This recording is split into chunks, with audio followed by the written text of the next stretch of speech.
Alors que Jésus traversait les villes, prêchant la bonne nouvelle du salut et de ce qu'il était venu pour libérer les captifs, Barabbas, lui, prisonnier dans son cachot, ne voyait peut-être plus la lumière du jour et attendait juste de voir son sort scellé. Il n'avait certainement plus d'espoir de retrouver la liberté qu'il avait conduit par ses chemins vers la captivité. De Jésus, il entendait peut-être parler. Un homme bizarre semblait-il être. Mais ce jour de Pâques allait devenir pour lui le début d'une vie nouvelle.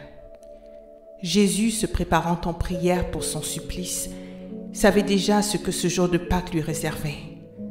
Il avait vu ce prisonnier en esprit, à la place duquel il allait mourir. Barabbas était coupable, Jésus, lui, était innocent.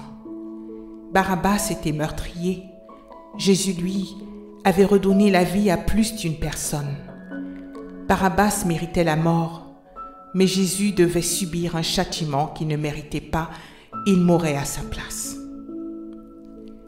Ce jour de Pâques, il y avait un autre prisonnier que Jésus avait vu et qui ignorait peut-être encore sa condition. C'était toi. Malgré l'angoisse et l'agonie, abandonné à lui seul par Dieu et par les hommes, le Sauveur du monde donna sa vie pour toi, pour que les chaînes qui te retenaient prisonnier se cassent et que tu connaisses enfin la vérité qui affranchit tout homme. Jésus a dit « Je suis le chemin, la vérité et la vie. Nul ne peut venir au Père que par moi. » Entends-tu les clous de marteau qui enfonçaient les clous dans ses mains? Ressens-tu la peine d'un innocent abandonné à la torture? Entends-tu la voix de l'agneau livré en sacrifice dire à son Père « Pardonne-leur car ils ne savent pas ce qu'ils font ».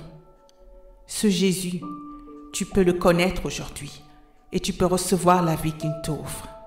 Son tombeau ne put rester fermé et la pierre qui la recouvrait fut roulée parce que le monde devait voir que son tombeau était désormais vide. Si dans ton cœur tu ressens cette voix aujourd'hui qui t'appelle, ne te détourne pas, mais arrête-toi s'il te plaît. Jésus t'aime, il t'aime vraiment. Et son amour est si grand qu'il n'y a pas un seul péché qu'il ne pourrait te pardonner si tu es vraiment sincère. Si c'est le cas, et tu ne voudrais plus retourner en arrière, alors viens à Jésus en faisant cette prière. Seigneur Jésus, je suis un pécheur misérable et perdu. J'ai péché en pensée, en parole et en acte. Pardonne-moi tous mes péchés et purifie-moi. Reçois-moi, ô Sauveur, et fais de moi un enfant de Dieu. Viens dans mon cœur maintenant même et donne-moi la vie éternelle à l'instant même. Je te suivrai à n'importe quel prix, comptant sur ton Saint-Esprit pour me donner toute la force dont j'ai besoin.